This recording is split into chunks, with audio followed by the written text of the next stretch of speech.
MLA दफ्तर से उठाया गया है। ऐसा लग रहा था जैसे किसी माफिया को उठाने के लिए आई हो पुलिस। 30-40 पुलिस वाले आते हैं और उनके दफ्तर में घुसते हैं, उनसे कहते हैं कि आपसे कुछ कागज़ देखने हैं, पूछताछ करनी है, घर पे चलिए। उनके घर ले जाने के बहाने उनको गाड़ी में बिठाया जाता है। रास्ते में चलती गाड़ी में उन्हें कहा जाता है कि आप अपने ड्राइवर को उतार दीजिए, पुलिस अब गाड़ी चलाएगी। उसके बाद उनकी गाड़ी से ड्राइवर को उतार के पुलिस अपनी गाड़ी में उनकी गाड़ी को अपने पोजीशन में लेती है और फिर उन्हें कहती है कि अब आप ऐसा करिए, जो पेपर हैं वो थाने मंगा लीजिए, आपको हम डिटेन कर रहे हैं। ये क्या हो रहा है? जितेंद्र तोमर माफिया हैं।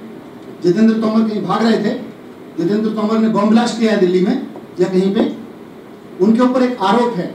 उसके पक्ष और प्रतिपक्ष में कुछ लोग अपने तर्क दे रहे हैं। अभी हाईकोर्ट में मामला चल रहा है। ऐसी इमरजेंसी क्या थी कि जितेंद्र तोमर को अरेस्ट किया जाए, वो भी ठीक उसी दिन या उससे अगले दिन जिस दिन एक बड़े घोटाले को पुनः खोलने की कोशिश की जा रही है, पुनः उसमें जांच की जा रही है। इसका मतलब कहीं ना कहीं कुछ गड़बड़ है, जिसको छिपाने के लिए डराने धमकाने की कोशिश की जा रही है, सबक सिखाने की नसीहतें ये दी जा रही हैं। मैं बहुत स्पष्ट कहना चाहता हूँ कि हम लोग आम आदमी पार्टी की सरकार दिल्ली की जनता ने बनाई है, बहुत कॉन्फिडेंस के साथ बनाई है और शायद इससे ज़्यादा मैंडेट किसी सरकार को नहीं दिया और सबसे बड़ा मैंडेट भ्रष्टाचार के खिलाफ लड़ने का है। ये दिल्ली की जनता का काम है। हम लोग दिल्ली की जनता के काम में लगे हैं। दिल्ली की जनता ने हमें 67 सीटें देके आदेश दिया है कि जाओ और जाके दिल्ली सरकार में जहां जहां भ्रष्टाचार हो रहा है रोको, और जो जो भ्रष्टाचारी मिलता है किसी भी पद पे बैठा हो उसको जेल के अंदर डालो। अगर कोई भी आदमी इसमें आके काम बढ़ाएगा तो छोड़ेंगे नहीं। 67 सीटें दी हैं दिल्ली की जनता ने हमें और भ्रष्टाचार रोकने के लिए दी हैं।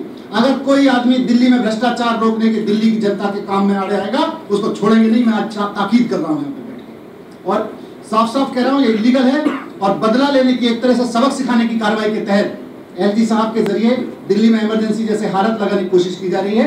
अब इसमें हम विचार कर रहे हैं आगे क्या एक्शन लें, उसके बारे में आपको बताएंगे। क्या स्पीकर को इन्फॉर्म नहीं किया गया था गिरफ्तारी से पहले? शायद स्पीकर का रिएक्शन आ गया। स्पीकर का रिएक्शन आ रहा है पूरे मामले पे आप रखने के बाद सर फिर भी बता देगा एक बार कि आगे क्या कार्रवाई करने वाले हैं।